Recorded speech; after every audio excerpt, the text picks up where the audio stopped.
नमस्कार दर्शक बंधु जय जगन्नाथ। पीएम किसान को लेकिन आसी किसी बड़ अपडेट है कि पीएम किसान जुलाई मास तो मिलिबो किंतु केते तारीख रे मिलिबो ताहा हमें एई वीडियो माध्यम जानिबा। यह होछि पीएम किसान रो 23तम किस्ती केउ मानको मिलिबो केउ मानको मिलिबो नाही। एई वीडियो माध्यम आपण मानको पूर्ण सूचना बा तथ्य पूर्वरु चैनल रे नुआ थिले निहाती सब्सक्राइब करंतु आगामी एई बळे किछि अपडेट्स पाय। चलंतु आरंभ करिया आज रो वीडियो। प्रधानमंत्री किसान सम्मान निधि योजना रो हिताधिकारी देशर कोटी कोटी चासी मानक पई एक गुरुत्वपूर्ण खबर अछि। 13 मार्च 2026 रे पूर्व 22तम किस्ती ପାଇଁ ଟଙ୍କା ସ୍ଥାନାନ୍ତର ହେବା ପରଠାରୁ ସମସ୍ତେ ପରବର୍ତ୍ତୀ କିସ୍ତି ପାଇଁ ଉତ୍ସାହର ସହିତ ଅପେକ୍ଷା କର। ଯଦି ଆପଣ ମଧ୍ୟ ଭାବୁଛନ୍ତି ଯେ ପରବର୍ତ୍ତୀ ସମୟରେ ଆପଣଙ୍କର ବ୍ୟାଙ୍କ ଆକାଉଣ୍ଟ 2000 ଟଙ୍କା ଆର୍ଥିକ ସହାୟତା କେବେ ଜମା ହେବ, ଆପଣଙ୍କୁ ଜଣାଇ ଦେଉଛି ଯେ ଏ ସମ୍ପର୍କରେ ଆଲୋଚନା ଏବେ ତୀବ୍ର ହୋଇଛି।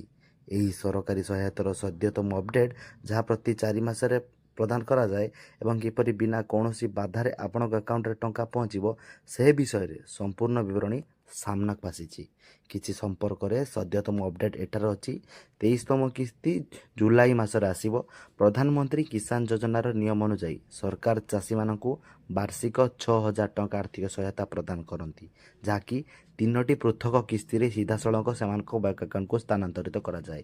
ଏହି ଭିଡ଼ିଓରେ ଆମେ ଜାଣିବା କେବେ କେଉଁ ଡେଟ୍ରେ ହେବ। ଭିଡ଼ିଓରେ ମୁଁ କହିବି 22ତମ କିସ୍ତି ମାର୍ଚ୍ଚ ମାସରେ ଜାରି ହୋଇସାରିଛି। ତେଣୁ ନିର୍ଦ୍ଧାରିତ 4 ମାସର ଚକ୍ର ଉପରେ ଆଧାର କରି 23ତମ କିସ୍ତି 2026 ଜୁଲାଇ ମାସରେ ପ୍ରଦାନ କରାଯିବ। ଆଶା କରାଯାଉଛି ଯେ ଏହା 22 ତାରିଖ ଜୁଲାଇରେ ସରକାର ଦେବେ ବୋଲି ନିର୍ଦ୍ଦିଷ୍ଟ ତାରିଖ ଘୋଷଣା କରିଛନ୍ତି। କିନ୍ତୁ ଏମିତି ବି ଜଣାପଡ଼ୁଛି ଯେ ନିର୍ଦ୍ଦିଷ୍ଟ ତାରିଖ ଘୋଷଣା ଆଉ ଥରେ କରାଯିବ ବୋଲି ସରକାରଙ୍କ ତରଫରୁ ସୂଚନା ମିଳିଛି। କିନ୍ତୁ ଜୁନ୍ ମାସ ଆରମ୍ଭ ହେବା ସହିତ କୃଷି ମନ୍ତ୍ରଣାଳୟ ଏଥିପାଇଁ ପ୍ରସ୍ତୁତି ଆରମ୍ଭ କରିଦେଇଛି। ସାଧାରଣତଃ କିସ୍ତି ପ୍ରକାଶ ହେବାର 1 କିମ୍ବା 2 ସପ୍ତାହ ପୂର୍ବରୁ ସରକାରୀ ପୋର୍ଟାଲରେ ଚୂଡ଼ାନ୍ତ ତାରିଖ ଘୋଷଣା କରାଯାଏ।